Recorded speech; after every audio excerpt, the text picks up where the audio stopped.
સુરેન્દ્રનગરમાંથી સમાચાર સામે આવી રહ્યા છે। સુરેન્દ્રનગર મહાનગરપાલિકાના પ્રથમ મેયર, ડેપ્યુટી મેયર અને અન્ય હોદ્દેદારોની આજે સત્તાવાર વરણી કરવામાં આવી છે।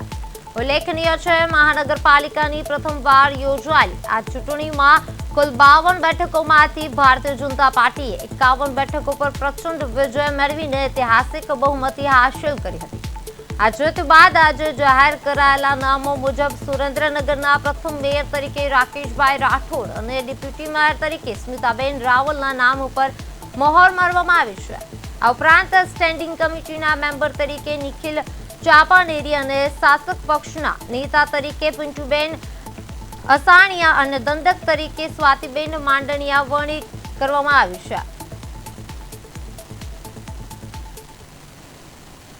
સુરેન્દ્રનગર મહાનગરપાલિકાના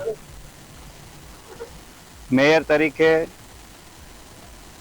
ભારતીય જનતા પાર્ટીમાં સંગઠનમાં વર્ષોથી કામ કરતા અનુસૂચિત મોરચામાં જેઓએ જવાબદારી નિભાવી છે, યુવા મોરચામાં જવાબદારી નિભાવી છે, તેમનું પરિવાર એક શિક્ષિત પરિવાર છે અને સુરેન્દ્રનગર જિલ્લાના યુવા મોરચાના પૂર્વ અધ્યક્ષ સ્વર્ગસ્થ મુકેશભાઈ રાઠોડના ભાઈ શ્રી રાકેશભાઈ રાઠોડની મેયર તરીકે વરણી કરવા પ્રથમ મેયર બન્યા છે। તો હાલ પૂરતા તો પ્રથમ લક્ષ્ય તો જેને કહેવાય કે જે પ્રાથમિક સુવિધાઓ છે, જેમ કે રોડ રસ્તાનું સ્ટ્રક્ચર છે, ત્યારબાદ પાણીની સુવિધા, ઘણા ખરા વિસ્તારોમાં હજી પાણી પૂરતા પ્રમાણમાં પહોંચતું નથી, ગંદા પાણીના પણ પ્રશ્નો છે, ત્યારબાદ ડ્રેનેજના ઘણા બધા વિષયો છે, ત્યારબાદ ખાસ કરીને સ્વચ્છતા, ટ્રાફિક અને વૃક્ષો, આ 3 વસ્તુ એવી છે કે જે આપણા સુરેન્દ્રનગરને ખાસ જરૂરી છે।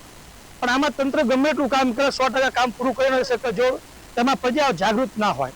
તો ખાસ કરીને પ્રજાને આ 3 વિષયો માટે જાગૃતિકરણના ખાસ કાર્યક્રમો કરવા છે અને યુવાનોને જોડી અને આ 3 વિષયો ખૂબ સારી અને સુદૃઢ રીતે આગામી દિવસોમાં થાય